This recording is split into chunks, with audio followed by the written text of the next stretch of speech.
Welcome to USA Global TV and Radio, where our mission is to provide education, entertainment, hope, and inspiration.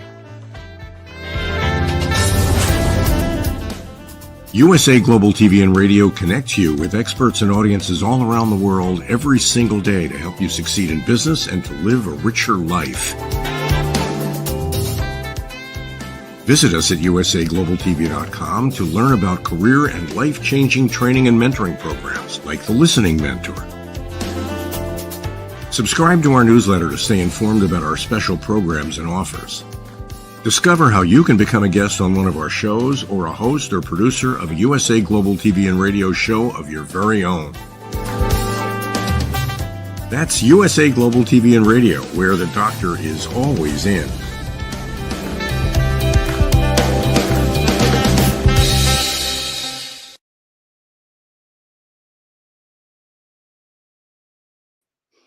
Good morning, afternoon, or evening, wherever you are in the world. Thank you for joining us. Our show today is the United Kingdom News and Culture, and I'm your host, DIANN FLOYD BOEHM. Let's welcome our team members. First, we have the incredibly talented royal photographer, co-host of the Royally Rich Lifestyle, co-host of the Royal Breaking News from London, and she's also a royal expert and a woman in the know, HELENA CHARD. Hey, HELENA. Hi, Diane. So lovely to see you, and thank you. Thank you so much. You're so welcome. Well, let's bring out our other team member, HELENA. Let's welcome our Scottish team member, the fabulous chef, author, speaker, sailor, and so much more. Please welcome Simon Macdonald. Hello, everybody. Wednesday again. Yippee. I really look forward to this day, but by golly, it's cold here in Scotland and the west of Scotland just now. We've been below zero all day, which is around about 21 degrees in your numbers. So it's a bit nippy. It's frozen to me. HELENA, what is it like over in your part of the world? It's very rainy. I have to say it's a little bit chilly, but it just has not stopped raining. Oh my goodness. Going and going. Goodness me. Hopefully good for the garden. I don't know. We'll see. Yeah, that's good. So tell me, over here, as you know, everyone's starting to get ready for the holidays, and we have Thanksgiving, and then we really move into the Christmas spirit. But the Christmas trees are already showing up in the various places in New York where they have giant Christmas trees and parades and so forth. Do y'all do that there? We've got, I tell you what, with the Thanksgiving thing, I think you've got it so right. It's lovely. Well, I don't, and most people I know don't celebrate it in that sense. We've sort of inherited the Black Friday madness. Oh my gosh. But the love and the sentiments of family and friends and, you know, everything that comes with Thanksgiving is beautiful. And I wish we did that more here. It's a really lovely thing to do. So no, we don't do that, but the sparkles are beginning to be out. You know, it's getting a bit Christmassy, and but yeah, Probably not as much as where you are based. Yes, a few Christmas trees appearing around here as well. Mind you, we've got whole plantations of them up here as well. Just everywhere you look, there's Christmas trees of course. all the year round. And they're looking very festive just now with all the glittery of the ice hanging on them just now as well. So already decorated, basically. Naturally. How lovely is that? But I did see, and tell me if I heard incorrectly, and the picture might have been old, but supposedly the palace is already decorated. Is that right? Do you know, I should know, but is the tree already been done? There are 14 trees, I heard somewhere. 14 trees. Yeah. Wow. Well, You'll have to share pictures when it all goes up and looks very I want to see the photograph. I need to find it. That'll be great. Well, Helena, do you want to kick off the show?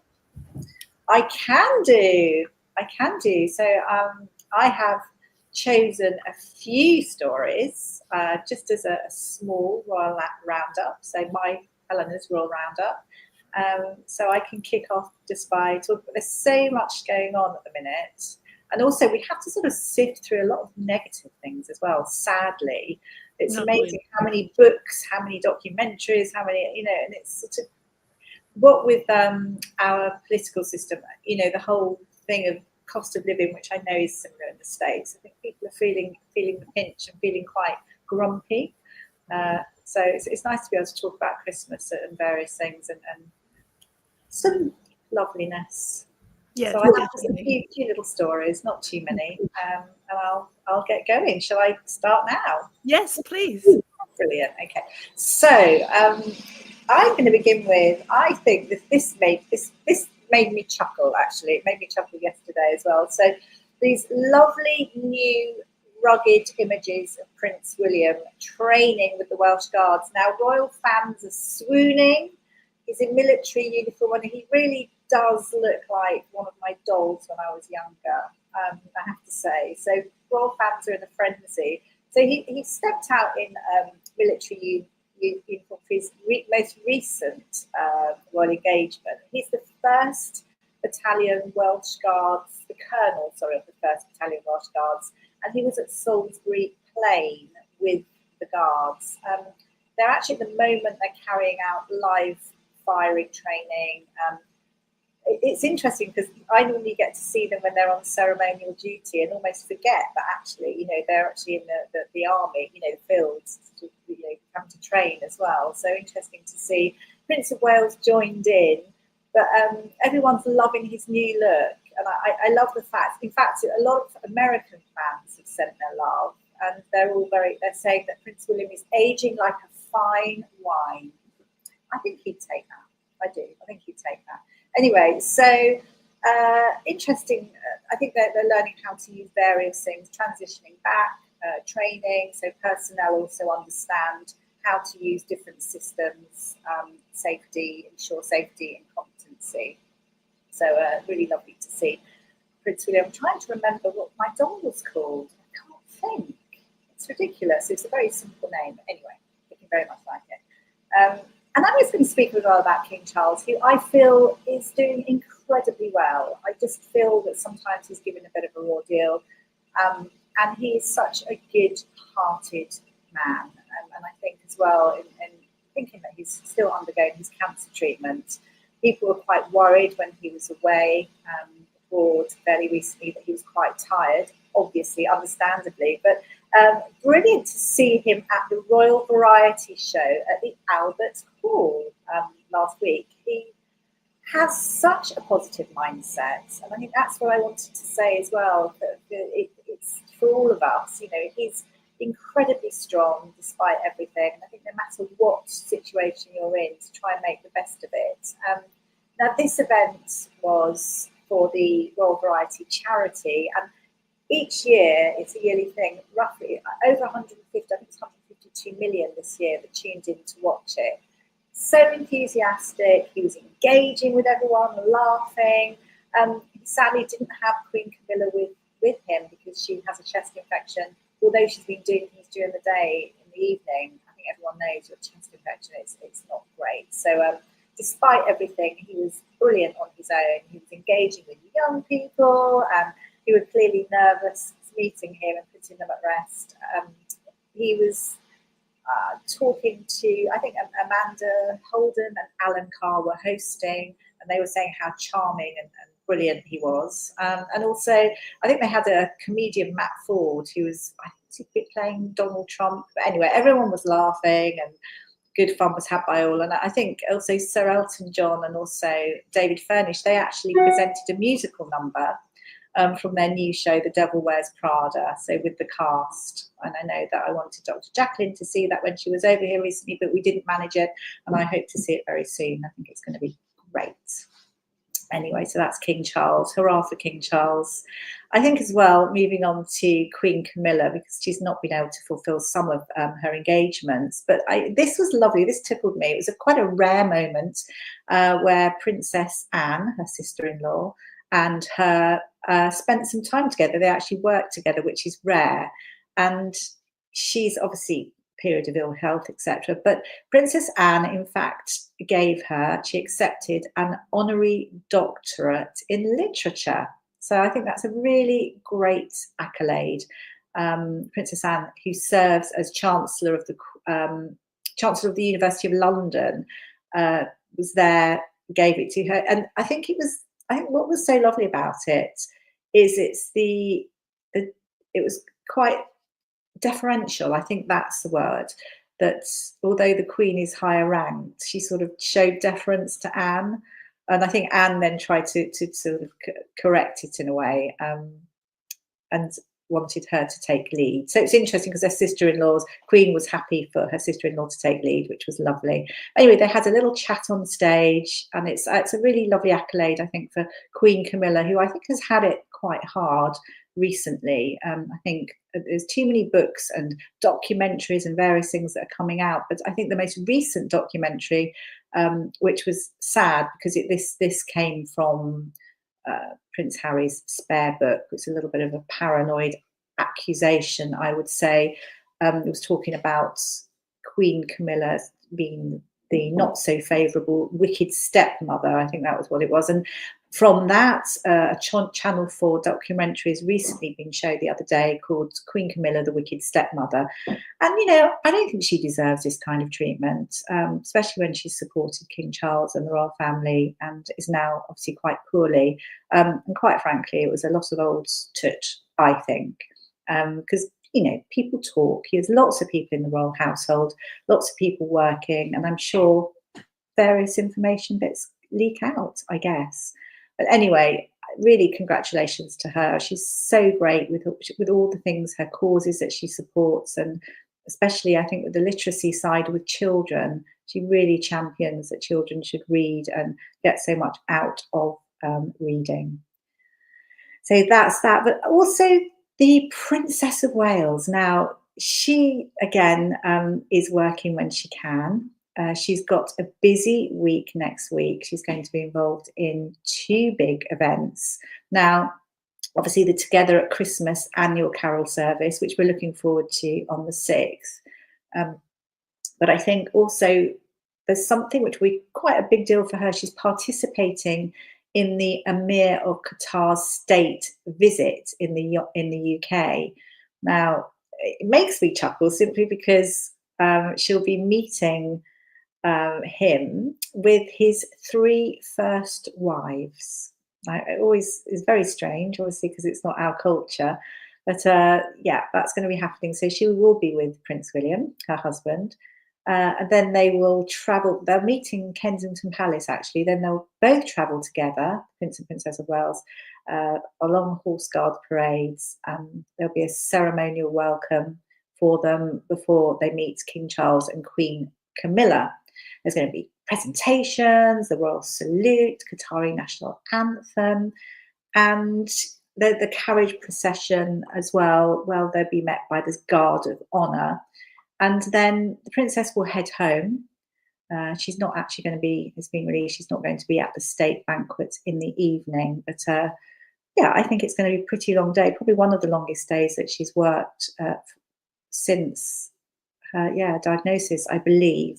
But great that she's doing that. I think as well, we're looking forward to December the 6th. I know that she's invited families as well to join her. And gosh, I've just got a complete mind blank of where it is. It's, let's say, Southampton. It's not that. It's in the north. And it was that very unfortunate situation where there were young girls at a dance class dancing to Taylor Swift. And unfortunately, they were killed. But the Prince and Princess of Wales has been with the families, invited them along to the sing along, which will be great. And we look forward to it. But just remembering as well what it's.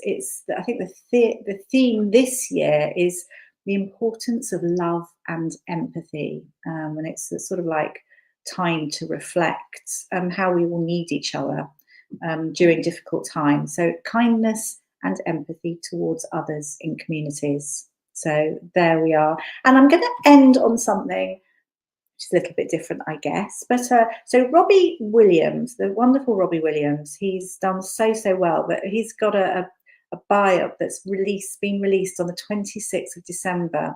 He's been shooting it for quite a while. And it's called Better Man.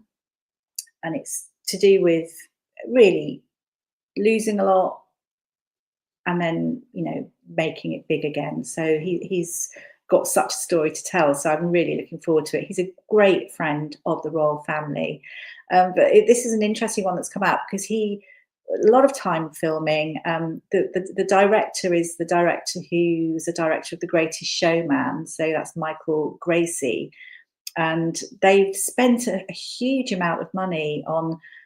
They wanted to use a part of Regent Street. Haven't got a picture of it, but it's a beautiful part. It's sort of a real sweeping part where the directors always thought it would be great to produce something dancing and singing on that corner. And it took a long time through the royal family to actually close that part of London down for 4 days and 4 nights, which is one, incredibly expensive, two, such a big deal because obviously you've got to divert all the buses and things like that in central London. And they did it. They were so excited. They spent a fortune. And unfortunately, it was a really unfortunate time. It was a tragic timing because unfortunately the Queen passed just as they were about to start filming. And because of that, there were 10 days of mourning. And they just couldn't shoot it. And it's not that it was like an act of God, etc. So they lost a huge amount of money, absolutely huge amount. And the Crown Estate were good about it. But there was nothing that they could do in the sense they had to, I think, it took something like 6 months to raise money again and get that sorted. But there we go, memories. But just to remember as well that looking forward to seeing that. But Queen Elizabeth, our longest reigning monarch, over 70 years, and she passed in Balmoral over 2 years ago now. So that was September the 8th, 22, at the age of 96. So it's one of those stories that goes hand in hand. When I watch Robbie Williams' Better Man on the 26th, I will be thinking of the late Queen Elizabeth. What a lovely, strong lady. Thank you very much. Fabulous. So many things to talk about. Simon, your thoughts? Oh, I mean, absolutely. It actually sort of ties in a little bit with what I'm talking about later on with Balmoral Castle up in the Highlands as well. That is a very cold place at the moment, I can assure you. That is bitterly cold. And I think it's cold here. Oh no, they get it, extreme temperatures there. Or just to say, so I couldn't remember the area in the north. It's Southport. You know what it's like when you know yes. and you just completely forget. Yes. It's where the families are travelling from to the concert. Yeah. Southport. Okay. Well, before we go into Simon, I just want to say that I'm glad you talk about King Charles and the great things he does. And I don't really understand why people throw rocks, because we're supposed to be growing as human beings to be kind and loving, and throwing rocks isn't something you should do. And he already had it tough enough, in my humble opinion, to follow his mama after 70 years. That means he had a lifetime to live already to make mistakes and grow as a human. So I just want to say thank you for sharing all the great things that he's doing. Simon, you have any thoughts on that? No, I mean, the family, all of them, just now, they're working very, very hard. On a bit of a shoestring as well. I'm not saying they're impoverished, but the slimming back of the royal family when it comes to public duty is sort of taking its toll. I see Princess Eugenie is, having to sort of step in a little bit here and there as well. But I think they do a splendid job, and it's so sad because they get criticised, by the antis who say, "Oh, what a waste of money." But if you look at the revenue that they actually bring in to the UK, it's just it's phenomenal. Astounding. Without them, we wouldn't have that. We need their money. Absolutely. I know there's lots of talk at the moment. I mean, we've got a new government, and with that government comes a lot of looking into finances, etc. We're in a sort of different world. I think with the Tory party previously, it wasn't quite as bad, but it's opened up lots of cans of worms. And I think I did a piece, I can't remember which platform it was for, and they were talking about the coronation, the king's coronation. Was it worth the money? What have they given us, etc. And I mean, it's huge when you think about the coronation. If you think about the wealth of our history and culture, and so many people as well that love to buy into that as well. And I know that a huge amount of money also comes in from tourism, which far outweighs things like that. And it's so important. Imagine if we didn't have that. I mean, I know DIANN as well. You appreciate things like that as well. And I think countries, if you don't have that, you realise that it's something that you would love. And I do think sometimes when you have these anti-monarchists and they look at everything just by the amount of money that goes out or the amount of money that the royal family receive, but they don't actually look at the wealth that comes back from them. How much we get as a country and the Commonwealth as well, which far outweighs it. I mean, can you imagine having to choose a head of state, choose somebody just independent? I mean, who would you choose? That's not even worth it. It's very difficult. Absolutely. I mean, goodness me. Okay, so I probably took over a bit then. Yeah. As a person who's a part of the London world, I just want to say that the tourism is incredible, but people around the world, absolutely.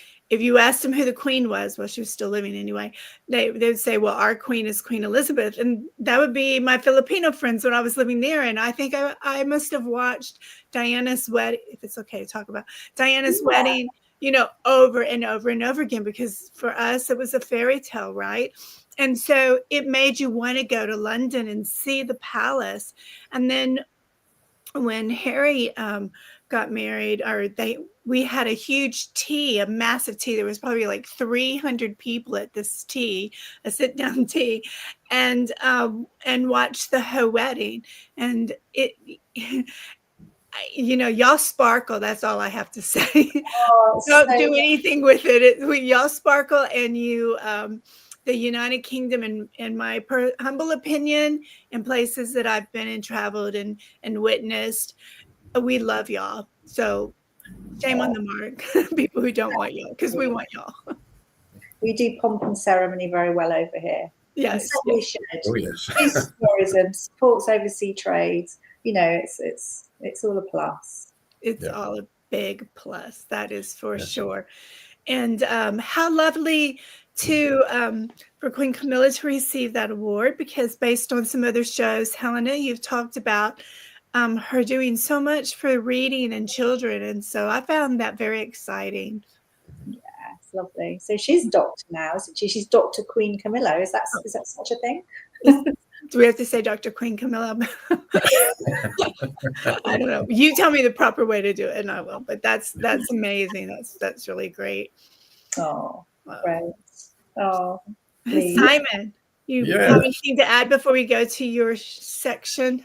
No, I just feel that, the royal family, the best marketing tool that we have in the UK. They really are. They without them, who would talk about us? Who would remember? I mean, overseas, people, when you mention United Kingdom, Great Britain, the things that stand out is the Union flag and Buckingham Palace and a crown. A bit like the intro on the show there, where we've got the crown and the Union flag. But I mean, that is it's very symbolic, and it's quite iconic. People remember us for our royal family, and there's a feel-good factor about it as well. So out there, remember okay, it sounds quite expensive to what what they need income-wise to do it, but just remember the income that is generated through their just being there is immeasurable. It really is. It's absolutely colossal. Absolutely. And the jobs, I mean, if that was to disappear, there'd be so many people out of a job. Oh, it's a hopeless job. I mean, there's absolutely no prospects of promotion. For them, yeah. That's true. Oh, well. Simon, let's move over. Let's hear this great info. Well, it's another Wednesday, and I've been digging around as well, and some interesting factoids have come my way. So we'll start off with those again, as usual.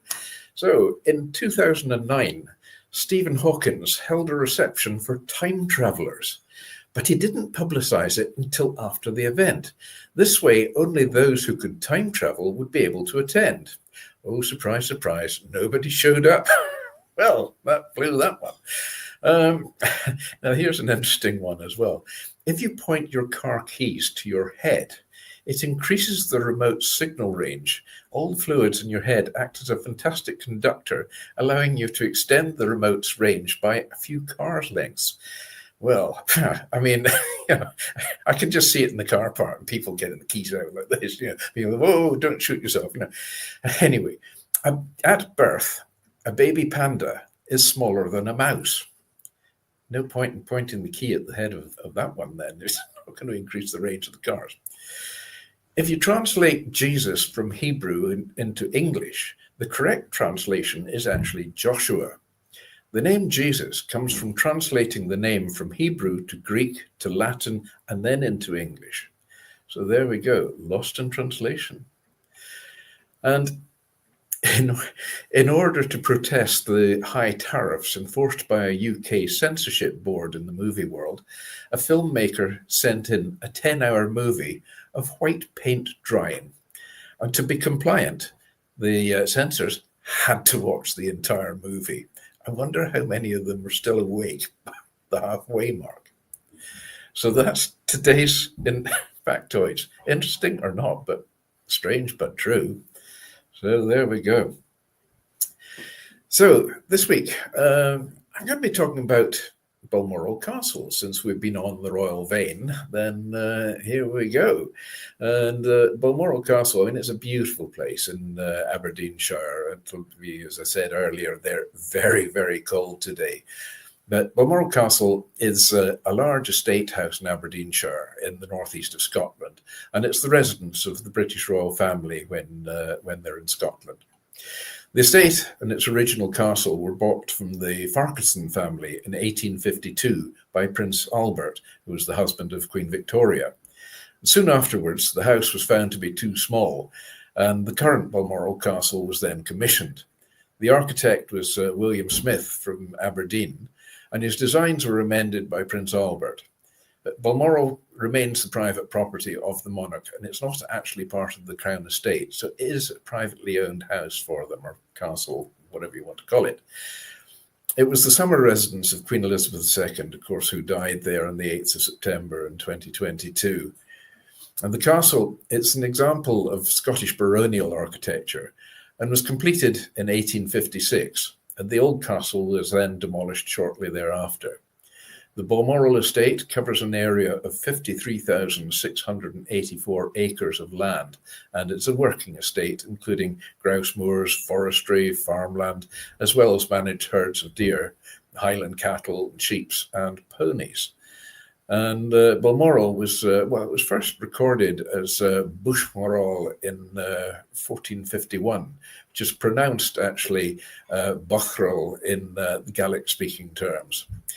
The first element in the name is thought to be Gaelic both, meaning a hut.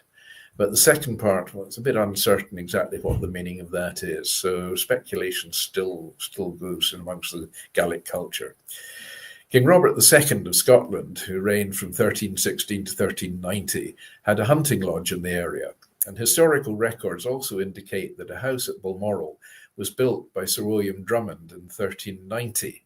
The estate was later tenanted by Alexander Gordon, who was son of the first Earl of Huntly. A tower house was built on the estate by the Gordons. So in 1662, the estate passed to Charles Farquharson of Inverary, and brother of John Farquharson, who was the Black Colonel. The Farquharsons, in actual fact, were Jacobite sympathisers, and James Farquharson of Balmoral was involved in both Jacobite risings. So the Farquharson estates were, of course, forfeited by the Crown and passed to the Farquharsons of Auchendrine. In 1798, James Duff, who was second Earl of Fife, acquired Balmoral and leased the castle. Sir Robert Gordon, younger brother of George Gordon, the fourth Earl of Aberdeen, acquired the lease in 1830. And he made major alterations to the original castle at Balmoral, including baronial-style extensions. So Sir Robert Gordon died in 1847, and his lease on Balmoral then reverted to Lord Aberdeen. In February 1848, an arrangement was made that Prince Albert would acquire the remaining part of the lease on Balmoral, and that was together with its furniture and its staff. And he did this without even having seen the property first, so he took a gamble there. But the royal couple arrived for their first visit on the 8th of September in 1848, and Victoria found the house small but pretty, and recorded in her diary that all seemed to breathe freedom and peace, and to make one forget the world and its sad turmoils. The house was indeed confirmed to be too small, and in 1848 John and William Smith were commissioned to design new offices and cottages and other ancillary buildings. Improvements to the woodlands and gardens and the state buildings were also being made at the time. Then major additions to the old house were considered in 1849, but by then negotiations were well underway to purchase the estate from James Duff, who was the fourth Earl of Fife. The sale was actually completed in June 1852, and the price then was £32,000. God, you couldn't buy a dog kennel for that now. So the equivalent of about £6 million today, or that's nearly $7 million. And Prince Albert formally took possession that autumn. The neighbouring estate of Birk Hall was also bought at the same time. So space was needed for the growing family of Victoria and Albert, for additional staff and for accommodation for visiting friends and official visitors such as cabinet ministers. So a larger house was needed to be built. And in 1852, this was then commissioned again to William Smith, the city architect of Aberdeen. Smith's designs were amended, of course, by Prince Albert, who took a very close interest in all the details, such as the turrets and the windows. So construction began in the mid-1853 on a site some 100 yards northwest of the original building that was considered to have much better view. Queen Victoria laid the foundation stone on the 28th of September 1853 during her annual autumn visit. And by the autumn of 1855, the royal apartments were ready for occupancy, although the tower was still under construction and the servants then had to be lodged in the old house. Well, the new house was completed in 1856, and the old castle was later demolished. So by the autumn of 1857, a new bridge across the Dee, the river that runs through the estate, was designed by Brunel, linking Crathy and Balmoral, and that was finished in that year. Balmoral Castle it's built from granite quarried at the Invergelder estate, not far away, and it consists of two main blocks, each arranged around a courtyard. The southwestern block contains the main rooms, while the northeastern contains the service wings. And at the southeast is an 80-foot tall clock tower topped with turrets. the architecture of the new house is considered to be somewhat dated for its time, but as an exercise in Scottish baronial, it's actually sometimes described as too ordered and even Germanic as a consequence, obviously, of Prince Albert's influence on the design. The royal couple decorated Balmoral with tartans and always attended the Highland Games at Braemar, as they still do to this day. Queen Victoria expressed an affinity for Scotland, even professing herself to be a Jacobite. So historian Michael Lynch comments that the Scottishness of Balmoral helps to give the monarchy a truly British dimension for the very first time. The pattern of life of the royal couple in the Highlands was soon established. Victoria took long walks of up to 4 hours daily, and Albert spent many days hunting deer and game. In 1849, the diarist Charles Greville described their life at Balmoral as resembling that of gentry rather than that of royalty. Prince Albert had an active role in all the improvements, overseeing the design of the paters and the division of the main road north of the river via a new bridge, and plans for farm buildings as well. Well, these buildings included a model dairy that he developed in 1861, the year of his death. The dairy was then completed by Victoria herself, along with the builders, of course, and subsequently she also built several monuments to her husband on the estate. Following Albert's death, Victoria spent increasing periods at Balmoral, staying for as long as 4 months a year during the early summer and into the autumn as well. A few further changes were made to the grounds, the erection of various cairns and monuments, and the addition of some cottages as well. It was during this period that Victoria began to depend on her servant, John Brown. And he was a local gillie from Crathy, and gillie works under the gamekeeper, and he looks after the wildlife and the estate and the deer and so on, and manages that. And so John Brown, he was the gillie. He came from Crathy nearby, and he became one of our closest companions during the long period of mourning. There was actually a very good movie called John Brown. Billy Connolly actually took the part of it, and Judi Dench played Queen Victoria. Fabulous movie. In 1887, Victoria Eugenie, granddaughter of Queen Victoria, was born at Balmoral. Her mother was the Princess Beatrice, the fifth daughter of Victoria and Albert. So Victoria Eugenie became Queen of Spain when she married King Alfonso XIII in 1906. In September 1896, Victoria welcomed Emperor Nicholas II of Russia and Empress Alexandra, a granddaughter of Victoria, to Balmoral. 4 years later, Victoria made her last visit to the estate, and that was 3 months before her death on the 22nd of January in 1901. After Queen Victoria's death, the royal family continued to use Balmoral during annual autumn visits. George V had substantial improvements made, including formal gardens to the south of the castle, which are absolutely stunning. During the Second World War, royal visits to Balmoral ceased. Obviously, transport was difficult then, moving about was dangerous. In addition, the King of Prussia's fountain was removed from the grounds as well. During the 1980s, new staff buildings were built close to the castle, and Queen Elizabeth II, our late Queen, had been at the castle since July 22 for annual summer holiday and had been receiving medical care there. In a break with tradition, Balmoral Castle, rather than Buckingham Palace, was the location for the appointment of the British Prime Minister Liz Truss on the 6th of September 2022. And due to concerns regarding the Queen's mobility issues, obviously they didn't want her to be travelling down to Buckingham Palace and then back up again.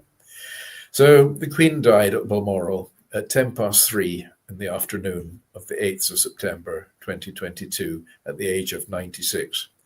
She was the first monarch to die at Balmoral, and the first time a monarch had died in Scotland since James V died in 1542.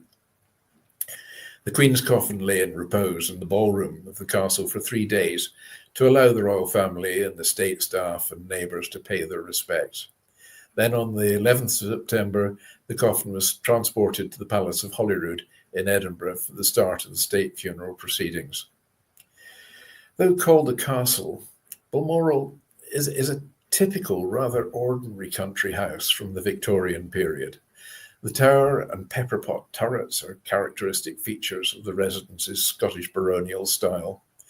The 7-storey tower is an architectural feature borrowed from medieval defensive tower houses, and the pepperpot turrets were influenced by the style of the 16th century French chateau. So there was a bit of a mix in design there, and although they were influenced by the French chateau, of course, Albert had his influence, giving it that Germanic touch as well. A magnificent building is Balmoral Castle. It's and it sits there just absolutely perfectly to this day. So there we have Balmoral Castle. Lovely. Wow. Yeah, it's a beautiful place. It's so pretty around there. It's a very, very nice part of the world. Too far from the sea for my liking, but it's very, very nice there. It really is. It's lovely. And it's got a relaxed atmosphere. The whole area around there, it is very, very laid back and relaxed as well. And the late Queen, I mean, she used to go into the local village and and go into the shops and buy ice cream for the grandkids and so on, just like anybody else would.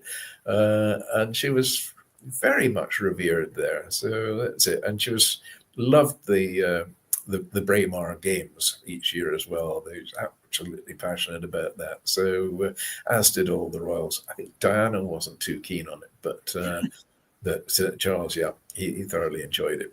Yeah, And does. I think the late Queen, she used to stay there, didn't she, August, September.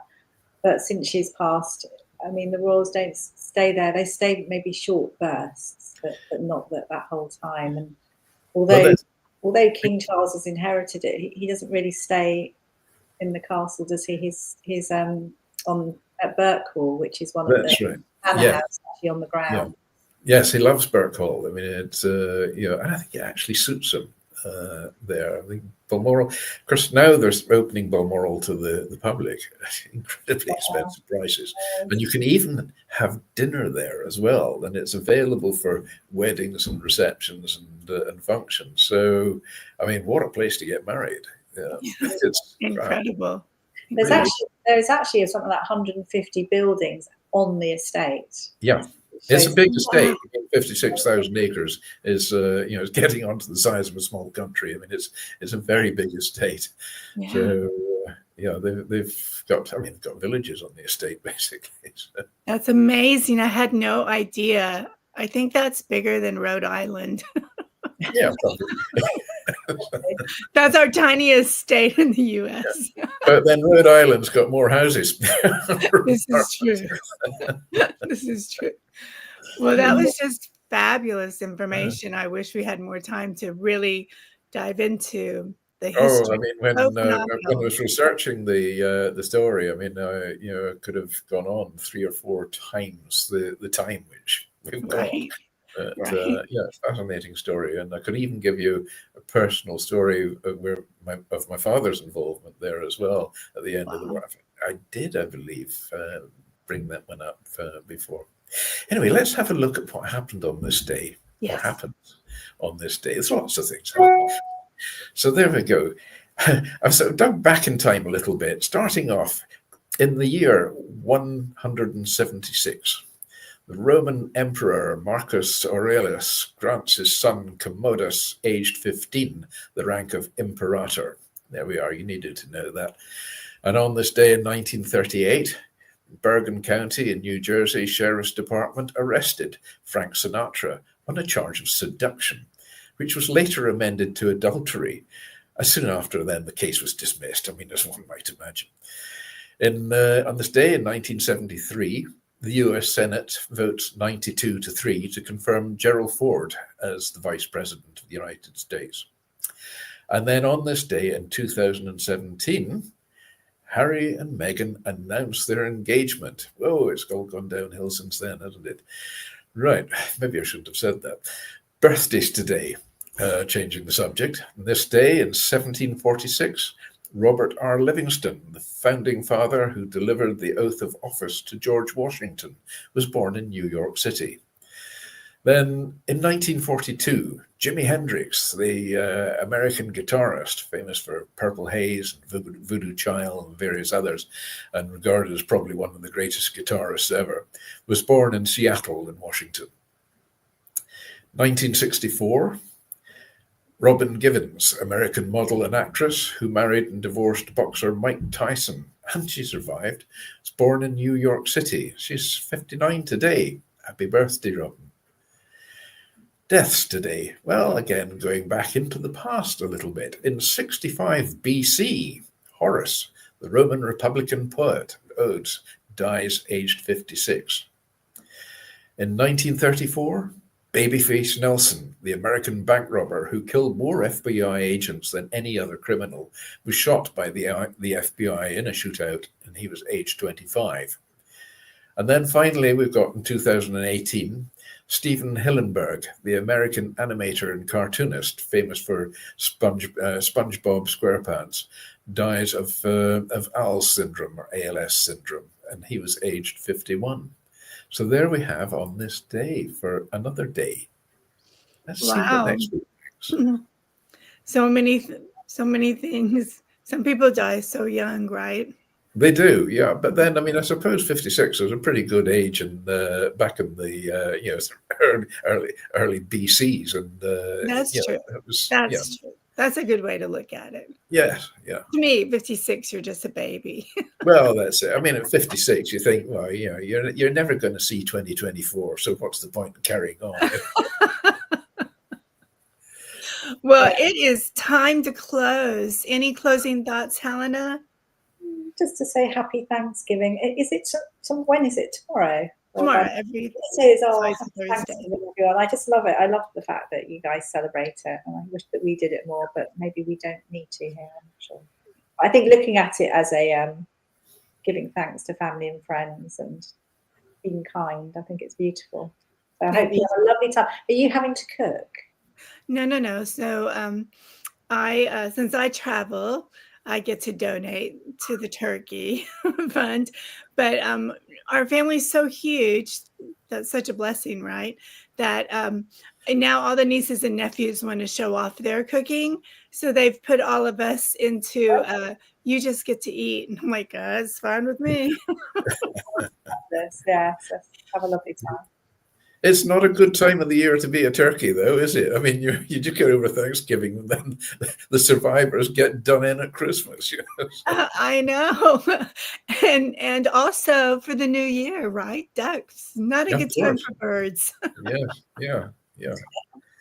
Simon, any closing thoughts? Yeah, well, when you're dead, you don't know you're dead. But the pain's felt by others.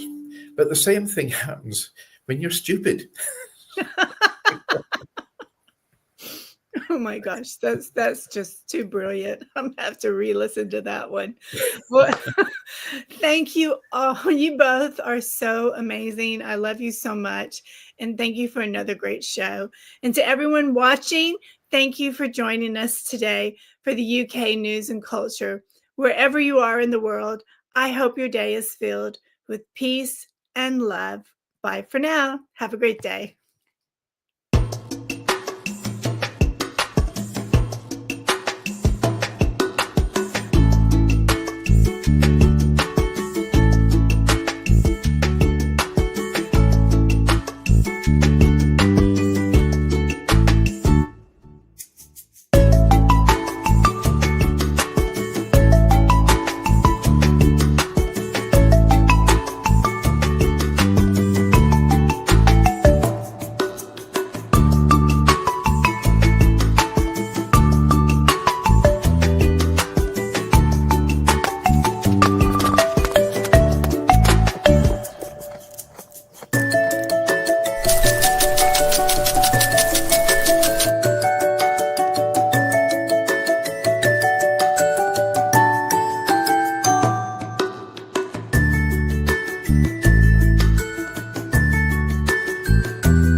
USA Global TV and Radio proudly presents our partner and sponsor, Mr. Philip Sykes and the British School of Excellence.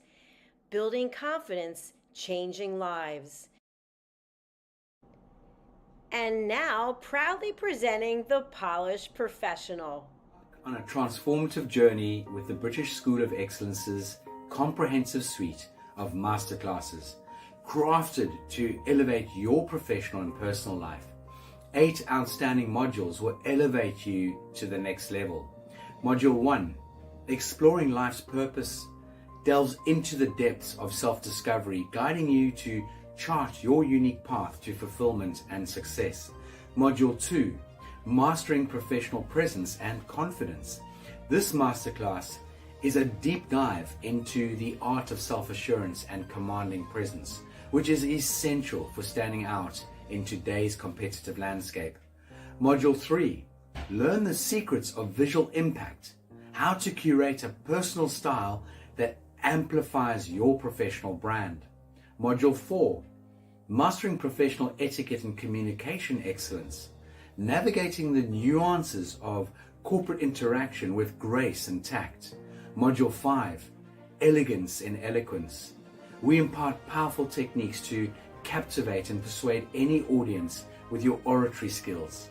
Module 6, Unlock the potential of your emotional intelligence, EQ, and harness the ability to connect, empathize, and lead with emotional savvy.